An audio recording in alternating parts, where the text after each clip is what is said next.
Buenos días nuevamente, empezando un nuevo día, una nueva semana en octubre, y seguimos viendo el Evangelio de Marcos, capítulo 6.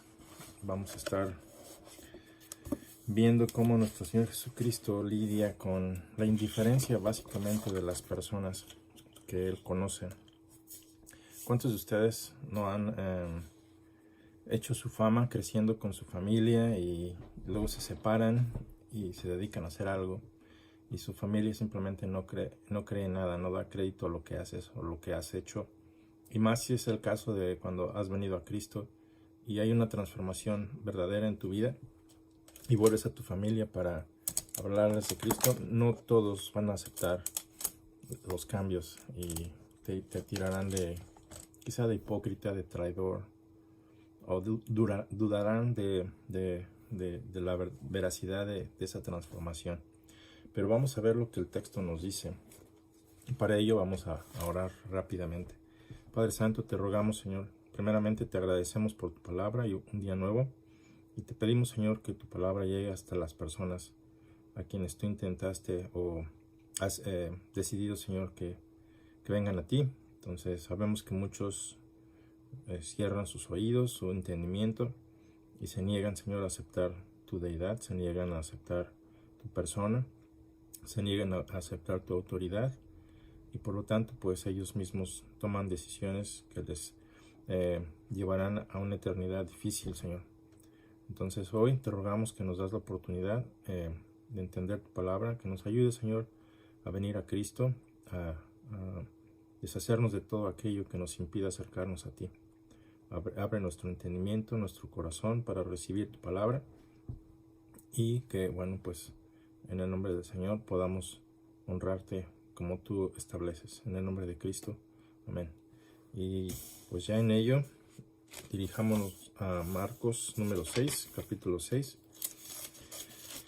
Y veamos lo que el Señor nos tiene el día de hoy.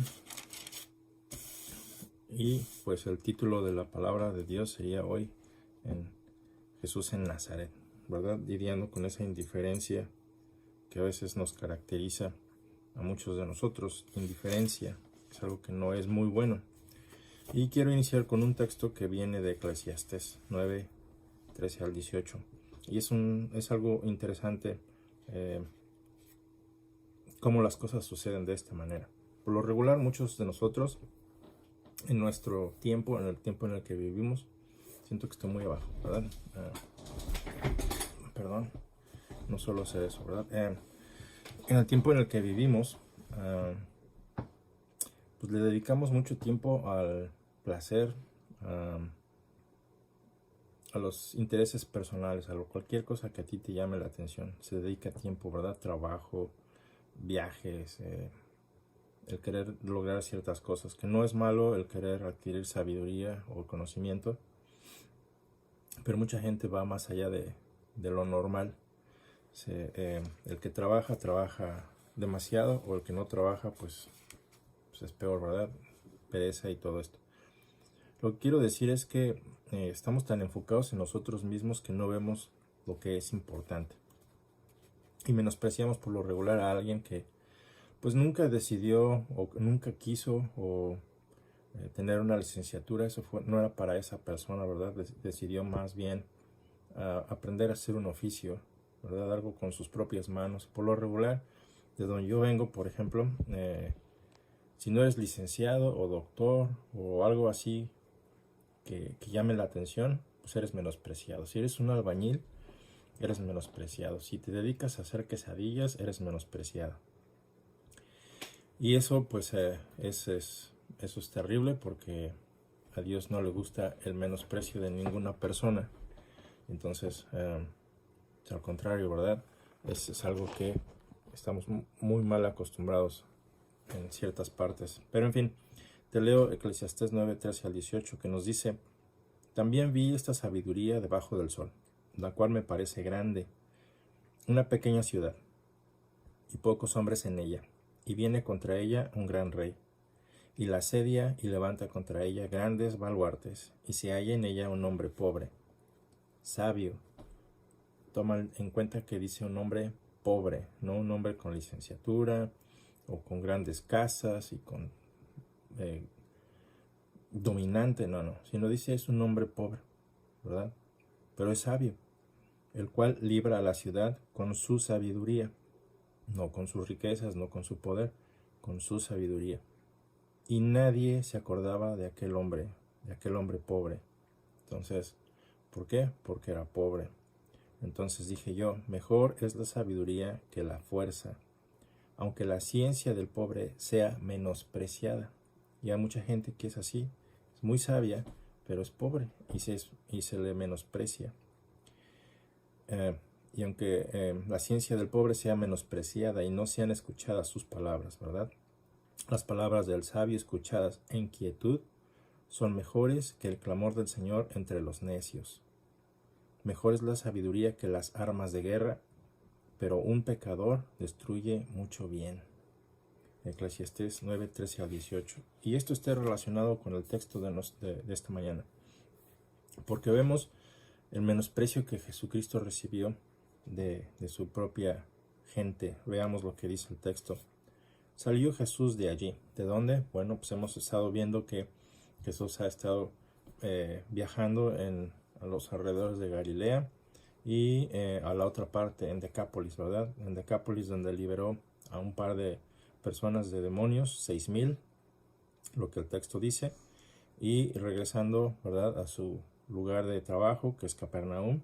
Ahí pues realiza mucho más milagros también, predicando siempre el arrepentimiento de los pecados, lo cual a la gente del día de hoy pues parece que no le importa, porque estamos más enfocados en las cosas de la tierra que en los asuntos del cielo.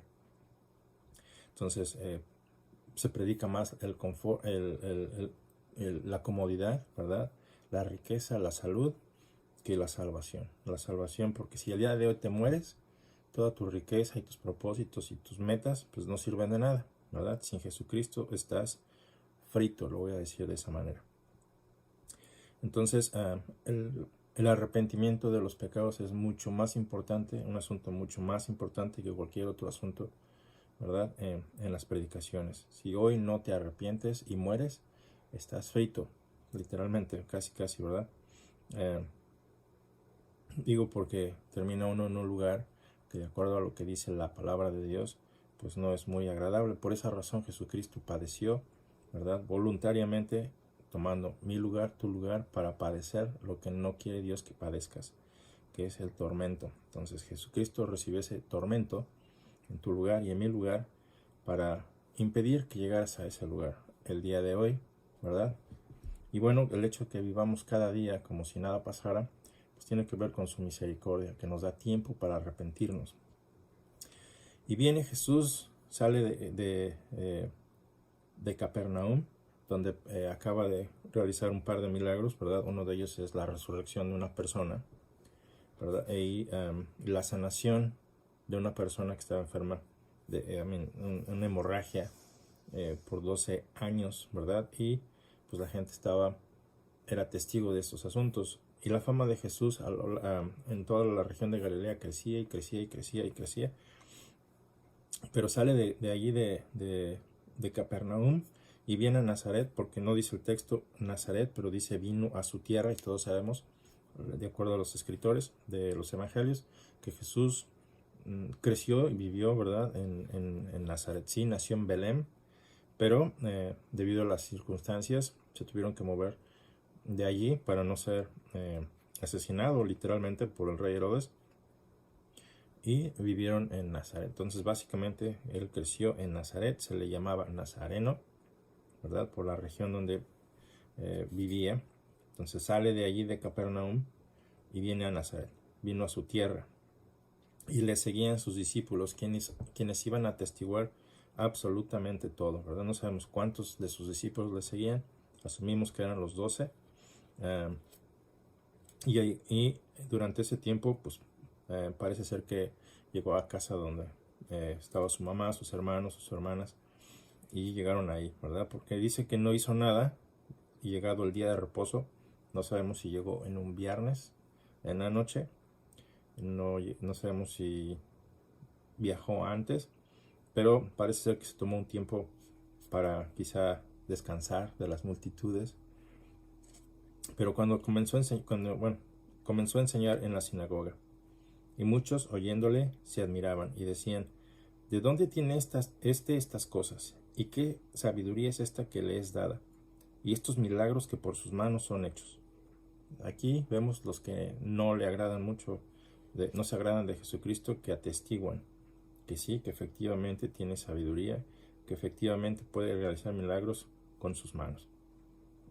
Pero el menosprecio es impresionante, dice aquí el texto. ¿No es este el carpintero, hijo de María, hermano de Jacobo, de José, de Judas y de Simón? ¿No están también aquí con nosotros sus hermanas? Y se escandalizaban de él. Mas Jesús les decía: no hay profeta sin honra sino en su propia tierra, y entre sus parientes y en su propia casa. Y no pudo hacer allí ningún milagro, salvo que sanó a unos pocos enfermos, poniendo sobre ellos las manos. Y estaba asombrado de la incredulidad de ellos, y recorría las aldeas de alrededor, enseñando en sus sinagogas. Entonces vemos primeramente que Jesús sale de Capernaum, ¿verdad? Viene a Nazaret, a una ciudad pues, que tampoco tenía buena fama, pero era el lugar donde él creció. Y los discípulos le estaban siguiendo. Nuevamente vemos que no era una visita familiar, sino que parecía que era un tiempo para entrenar a sus discípulos en el ministerio. Y es interesante que hasta este punto, antes de llegar a Nazaret, la fama de Jesús había crecido impresionantemente. El texto de Marcos nos dice que venían de todas partes, de todas las regiones, del norte, del sur, del este y del oeste, ¿verdad? Para escuchar su sabiduría, para ser sanados. Y muchos otros venían con completamente una opuesta intención, que es oponerse, criticar, destruir, pero venían entre ellos también. Y aquí los discípulos le vienen siguiendo, los que todavía pues tenían esas dudas de si era el Mesías o no era el Mesías, pero habían visto su poder, sus milagros, habían escuchado su sabiduría y estaban ahí fieles, ¿verdad? Con él. Seguían aprendiendo, seguían siendo entrenados. Y vemos que muchas veces, aún después de la muerte del Señor Jesucristo, muchos de ellos todavía dudaban de quién era Jesucristo, ¿verdad? Querían creerlo porque lo que habían visto, lo que habían escuchado, indicaba que era el Mesías, pero pues el Mesías estaba muerto, ¿verdad? Pero el tercer día, cuando resucita y se muestra delante de ellos, ahí es cuando sus ojos les son revelados. Dice: ya entendí, sí, este es el Mesías, ya entendimos. Hasta ese punto, ¿verdad? Entendieron quién era Jesús. Hoy tú y yo tenemos la revelación de la palabra de Dios y vemos todos estos eventos escritos por muchos testigos oculares. Y aquí sus discípulos, pues ya viniendo, ¿verdad? Era un tiempo para el entrenamiento. Entonces, llegado el día de reposo, está implícito que no enseñó públicamente, sino hasta ese día, ¿verdad? Comenzó a enseñar en la sinagoga. Seguramente mucha gente en Israel, en esos días de opresión romana, pues esperaban escuchar a un líder político, un líder religioso tal vez, con mucho poder, pero no esperaban que se les dijera: pues arrepiéntete de tu forma de vida, que ofende a Dios, ¿verdad? Arrepiéntete de tus adulterios, arrepiéntete de tus robos, de tus mentiras, de tus negocios ilícitos, de tu orgullo, de tu soberbia, de tu ira, de lo que te gusta practicar. Y pues no es algo que a la gente le guste, ¿verdad? Buscamos hoy en día, por ejemplo, predicaciones que nos hablan de paz, de cosas bonitas, pero no nos gusta que nos hablen de muerte y de juicio. Y seguramente esto es algo que Jesús predicaba siempre, porque el texto nos dice que predicaba el arrepentimiento. Entonces comenzó a enseñar en la sinagoga, ¿verdad? Esto ya es como un maestro a quien se le cede pues la palabra. Comenzó a enseñar en la sinagoga. Y había muchos oyéndole, se admiraban. Había mucha gente en el lugar, ¿verdad?, que le escuchaban, y no necesariamente entendiendo lo que él decía, no que fueran personas torpes o lentos para aprender, sino que no importa si tienes un grado de licenciatura Si el Espíritu de Dios no te abre el entendimiento, no entenderás las cosas espirituales. No es porque algunos son mejores que otros, es simplemente que Dios le abre el entendimiento al que cree, al que se acerca a Dios, al que cree que Dios existe y que Dios es verdad. Es a ellos a quienes se les administra la palabra de Dios y se les abre el entendimiento. Pero muchos oyéndole se admiraban, y no se admiraban en el sentido de recibir la palabra con gozo, de entenderla, de decir, ya entiendo ahora, no, sino que decían, ¿y este inútil? ¿Y este inútil quién le enseñó todo esto? Este pobretón, ¿de dónde sacó todo esto? En ese sentido se admiraban. Decían, porque lo conocían. Sabemos que la gente que estaba escuchando a Jesús era gente que le conocía. Entonces era una actitud básicamente de escepticismo, de una actitud de crítica hacia Jesús. ¿Cuántas veces a ti y a mí no nos ha pasado lo mismo? Empiezas a hablar de acuerdo a lo que la palabra de Dios dice y la gente te menosprecia y dices, eres un torpe, ¿cómo crees todas esas cosas? Y empiezan pues a criticar, ¿verdad? Hacerte sentir terrible. Pues básicamente es la misma actitud de escepticismo. Estás absurdo, eres un loco, ¿cómo crees? Entonces, nuevamente, pues vemos que todos conocían a Jesús desde que estaba pequeño, ¿verdad? Entonces se admiraban no de la enseñanza, sino de la persona que tenía tal conocimiento. Le menospreciaron completamente. Dice, ¿de dónde sacó todo esto? Porque decían, ¿de dónde tiene así en un término despectivo, ¿verdad? Estas cosas. ¿Y qué sabiduría es que le es dada? O sea, nunca fue a una universidad, nunca se fue a preparar, nunca, pues ¿quién es, verdad? ¿Quién le dio esto? ¿Quién le dio todo esto? ¿Y de dónde saca este hombre todos estos milagros que por sus manos son hechos? Muchos de ellos probablemente asumieron que solamente eran trucos. Entonces se negaron a creer, pensarían que eran trucos, que aún así no negaban que tenía esa sabiduría, pero se quedaban exclamando, pues ¿de dónde sacó toda esta información? ¿Quién se le enseñó? ¿Verdad? Y sus milagros. Entonces tenían sus dudas, se negaban completamente a creer que él salvaría a la nación de Israel, ¿verdad? Dice, este hombre pues es solamente el constructor que conocemos acá, ¿verdad? El carpintero. Entonces, nota el contraste que hubo entre lo que Marcos nos ha estado diciendo, que ha lidiado con los fariseos legalistas, ¿verdad? A quienes puso en su lugar cuando ellos le llamaron que estaba poseído básicamente, y que por eso tenía el poder para sacar otros demonios. O sea, se le criticó y se le juzgó mal. Marcos nos ha estado diciendo que calma tormentas, que calma el mar, que tiene poder sobre el dominio espiritual, ¿verdad? Los demonios. Tiene poder sobre el cuerpo humano para sanar, tiene poder sobre la muerte para resucitar, y su fama va creciendo y va creciendo, ¿verdad? Ha curado leprosos, ha curado gente con muchos males, ha levantado personas de la parálisis, y bueno, pues la gente le agolpa completamente, lo empuja a donde él quiera que él va. Pero aquí vemos esa indiferencia terrible. O sea, ¿quién es preguntan. ¿De dónde tiene estas cosas? Entonces es un menosprecio terrible. Y eso es algo que nos va a seguir pasando cuando predicamos el Evangelio. La gente va a pensar que esto es un absurdo. Por eso Pablo dice que al Señor, a Dios, le ha parecido bien salvar a la gente por medio de esta locura, ¿verdad? A la gente le parece algo absurdo. Y vemos que Jesucristo mismo, nuestro Señor, nuestro Dios, quien tiene el poder sobre la vida y la muerte, pues recibe el mismo trato. Entonces, que no te sorprenda cuando tú estás predicando el Evangelio a otras personas que se burlen de ti. Simple y sencillamente no les interesa. Te tirarán de loco, de absurdo, de necio, de estúpido, que has caído en una trampa. Y bueno, pues se negaban a creer que él es esa persona que Dios seleccionó para salvar a la nación de Israel. Simple y sencillamente porque le conocían, ¿verdad? Entonces, la fama de Jesús, que se extendió por toda Galilea y por Decápolis en Nazaret, toda esa ciudad permaneció incrédula.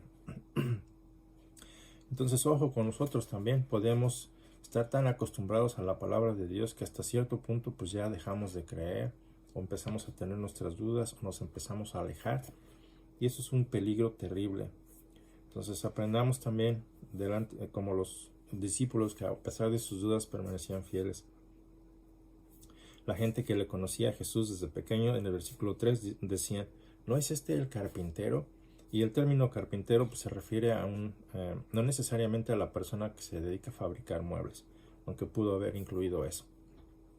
Pero también se refiere a la persona que trabajaba con madera. Y esto podía haber sido un trabajador de la construcción, porque también tiene que ver con el trabajar con piedras, el trabajar con ladrillos. Entonces básicamente era yo lo pinto de esta manera, como cuando se desprecia en una persona que tiene las habilidades para construir una casa, se le menosprecia, ¿verdad? Por su aspecto, por su falta de cultura, por su falta de conocimiento, pero tiene tanta práctica que aún le puede enseñar, él mismo le puede enseñar a un ingeniero, a un arquitecto, las fallas que tienen en sus diseños. Sin embargo, aquí se le menosprecia, ¿verdad? Porque es el carpintero, solamente es un carpintero, es lo que la gente asume. Entonces su pueblo seguía viendo a Jesús como eso, ¿verdad? La profesión que su padre ejerció como un artesano que trabajaba, como te digo, con madera, piedras, ladrillos. Y pues no podían pensar que ese fuera el Mesías. ¿Cómo crees? ¿Con qué nos va a salvar? ¿Con piedras? ¿Con madera? ¿Verdad? Y le llamaron también, ¿no es este el hijo de María? Entonces, en Israel en esos tiempos la práctica era relacionar al hijo con el padre, no con la madre. Entonces era un término despectivo, quizá por dos razones, ¿verdad? Una, que José ya había fallecido. La otra, pensando ya que los rumores eran ciertos de que María había tenido un hijo ilegítimo. Quizá en ese término le mencionaban a Jesús, ¿no es este el hijo de María? ¿Verdad? Un término sarcástico, un término despectivo, un término ofensivo básicamente, en la manera en que se referían al Señor Jesucristo. Entonces, notas el contraste que hasta aquí llevamos en comparación con el resto de Galilea, con inclusive Decápolis, que no era judío, una región judía. Aún ahí la fama de Jesús iba creciendo, pero no en Nazaret. Era la segunda visita, ¿verdad?, de nuestro Señor Jesucristo a la ciudad. Es como si Jesucristo les hubiera dado una nueva oportunidad y la dejaron pasar también, ¿verdad? Dijeron también, este Jesús es el hermano de Jacobo, de José, de Judas y de Simón. Estos 4 hombres, no nos dan los nombres de sus hermanas, ¿verdad? También dudaron del Señor Jesucristo. Y hasta este punto recordarás en Marcos, un poco más atrás, donde Marcos nos dice que vinieron desde su casa cuando escucharon lo que Jesús estaba haciendo, y lo primero que pensaron es que Jesús ya había perdido la cordura, ¿verdad? Y le llamaron, bueno, básicamente pensaban que estaba ya loco y fueron por él para pues, traerlo a casa, lo cual pues no tuvieron éxito, pero ahora ya está aquí Jesús, ¿verdad? Y ya vino de visita y se queda con ellos, y la gente del pueblo dice, no, es este el hermano de Jacobo, de José, de Judas y de Simón, quizá hasta menospreciando a la familia de Jesús también, con quienes ellos se juntan, con quienes ellos platican, con quienes ellos hacen lo que... Quizá estos hermanos, Jacobo, José, Judas y Simón, también eran trabajadores como su papá, ¿verdad? A quienes se les enseñó el oficio. Entonces quizá como relacionando, pues, que no es el carpintero el hermano de los otros carpinteros o de los otros trabajadores, no es el hijo ilegítimo de aquella mujer. Entonces en todo lo que la gente hablaba se menospreciaba a Jesucristo, así de plano.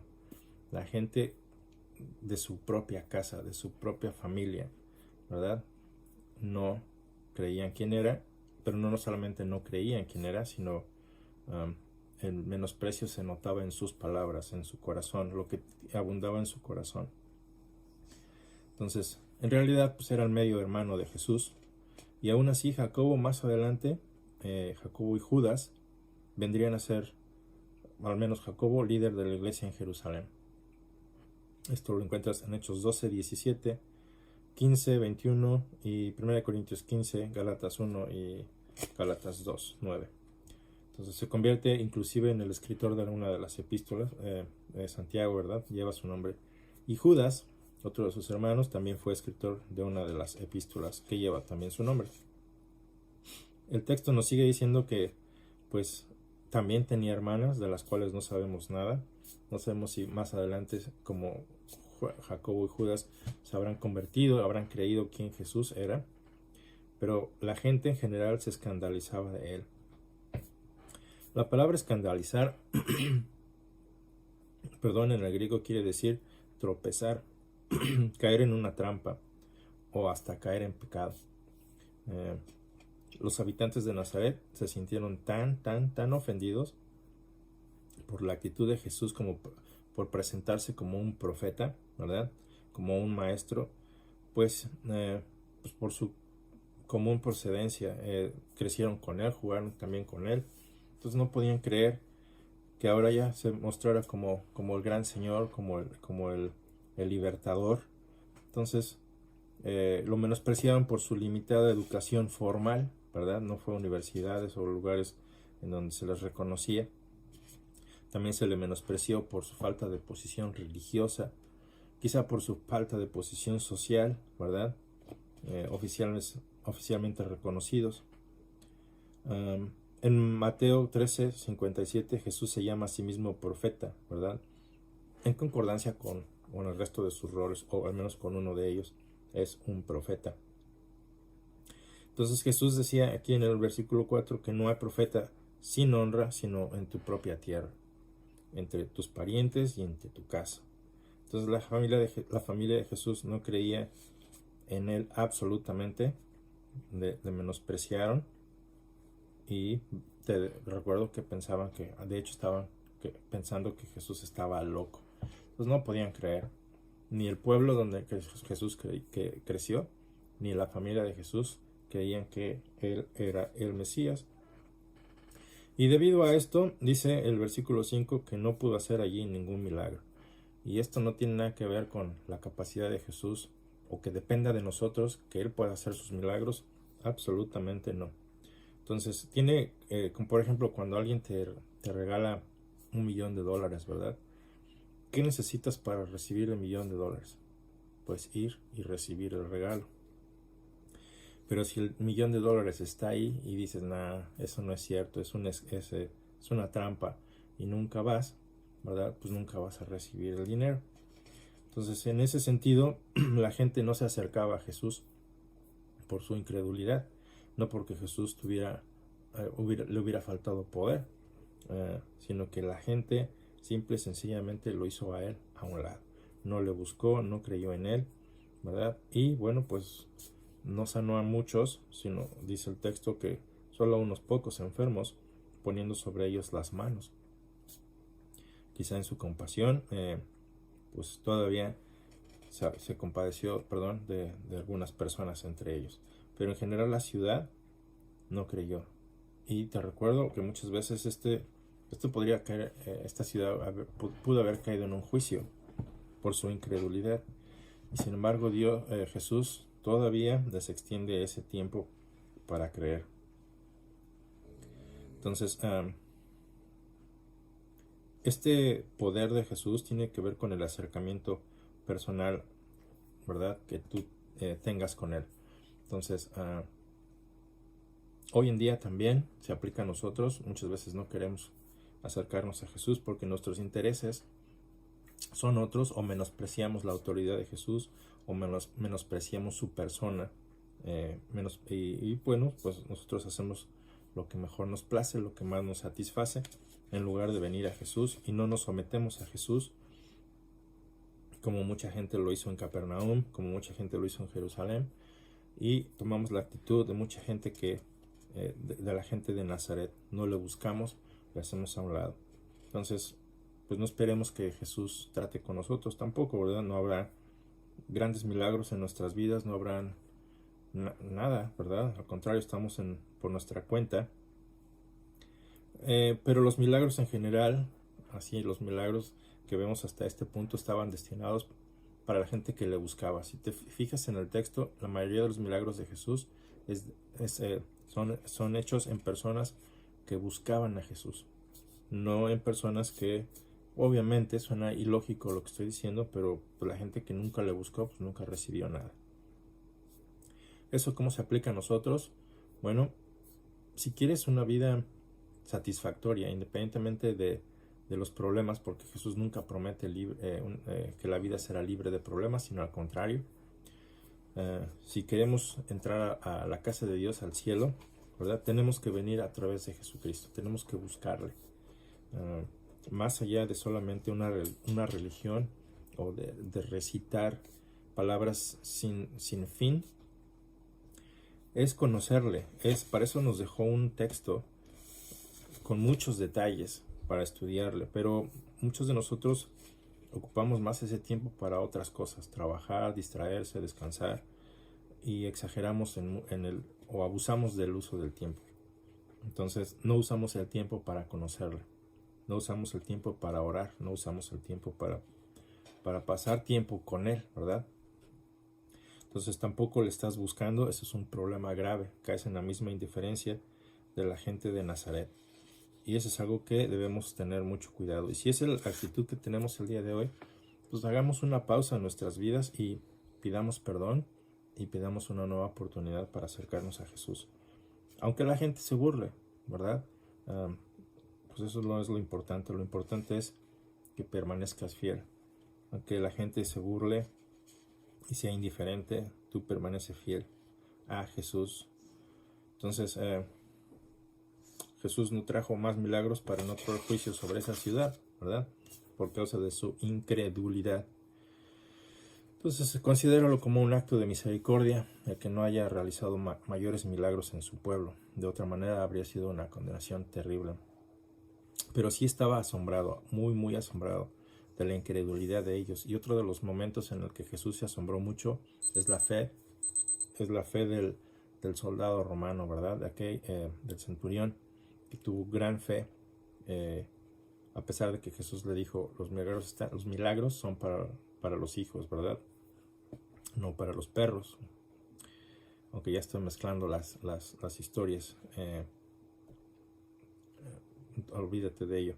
Entonces, no ahorita ya perdí el hilo, pero sí hubo un centurión romano que creyó en Jesucristo mucho más, ¿verdad? Porque dice que el momento en que él manda a sus soldados a hacer lo que él dice, ellos obedecen. Entonces Jesucristo tiene ese poder para hacer con su autoridad que algo suceda. Y esa es la fe que Jesús alaba de este centurión. Pero aquí también está asombrado de la incredulidad de la gente, de la incredulidad de su pueblo. Básicamente estaba pasmado, estaba estupefacto por esa reacción que la gente tuvo hacia su persona, ¿verdad? Siendo Dios, hacia su enseñanza, que quizá la aceptaban como buena, pero no la escucharon, no la entendieron de quién procedía. Entonces menospreciaban la enseñanza por menospreciar a la persona, básicamente. Y menospreciaron los milagros también, porque pensaban que eran trucos. Entonces no creyeron absolutamente nada. Su corazón estaba duro como una piedra.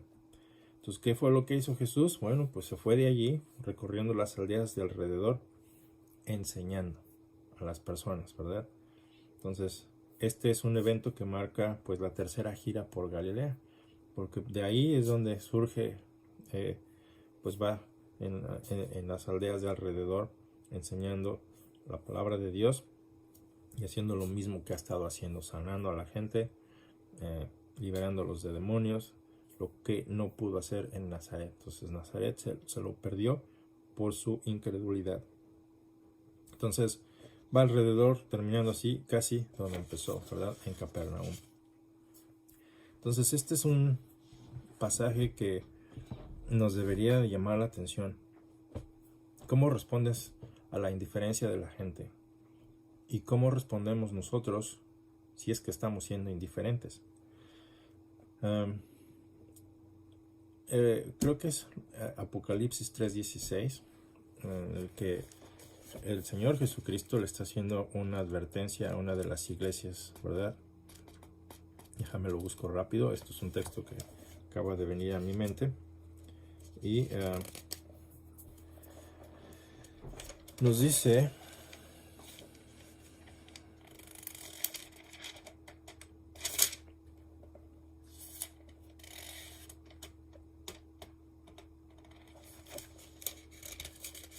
Se pegan las hojas, es difícil. Es el 14. Es el mensaje a la Odisea. Y escribe al ángel de la iglesia en la Odisea: He aquí el Amén, el testigo fiel y verdadero, el cual es Jesucristo, y los cuales Nazaret no creyó. El principio de la creación de Dios dice esto: Yo conozco tus obras, que ni eres frío ni caliente, eres indiferente. Ojalá fueses frío o caliente, o sea, te interesaras en una cosa o en otra. Pero por cuanto eres tibio y no frío ni caliente, te vomitaré de mi boca. Y este es otro texto de estudio, ¿verdad? Porque tú dices, yo soy rico. Entonces ellos pensaban en Nazaret que no necesitaban nada, ¿verdad? Y me he enriquecido y de ninguna cosa tengo necesidad. Pero no sabes que tú eres un desventurado, un miserable, pobre, ciego y desnudo. Y sigue más adelante, dice...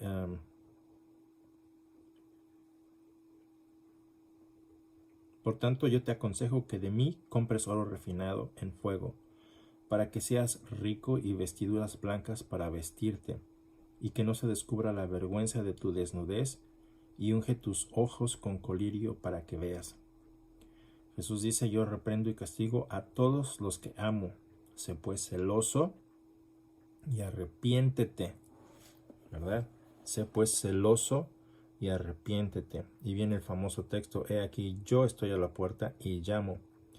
Si alguno oye mi voz y abre la puerta, entraré a él y cenaré con él y él conmigo. Y eso es lo que la gente no hizo, no escuchó la voz de Jesús. Y tú y yo tenemos que escuchar la voz de Jesús el día de hoy. Abre la puerta de tu corazón a Jesús para que Él entre y haga esa relación íntima contigo. No es una religión, sino que es una relación personal. Personal. Tú y yo, tú y Jesús, yo y Jesús, o Jesús y yo, haciendo esa relación. Conociéndonos, que Él me conoce completamente de pe a pa, pero nosotros somos los que tenemos que abrir la puerta, ¿verdad? Para que ese conocimiento que Él tiene, ese amor por el cual murió en tu lugar, ¿verdad? Llene tu corazón, te limpie de esa maldad, de esa indiferencia. Entonces, sé celoso y arrepiéntete, celoso de Dios, y arrepiéntete de esas actividades que te alejan de Dios. Deja de hacerlo, básicamente. Y si hubiera algo que te impide acercarte a Dios, pues deshazte de ello. Por eso nos hace una ilustración en la palabra de Dios. Nos dice que si tu ojo te es ocasión de caer, sácalo. Mejor te es entrar al reino de Dios sin un ojo, que todo tu cuerpo sea echado al infierno por causa de tu pecado. Entonces, escuchemos hoy la voz de nuestro Señor Jesús a través de su palabra y aprendamos de esa indiferencia que experimentó en su propia casa para no caer en el mismo pecado. Entonces, que tengas una buena semana y que Dios te siga bendiciendo.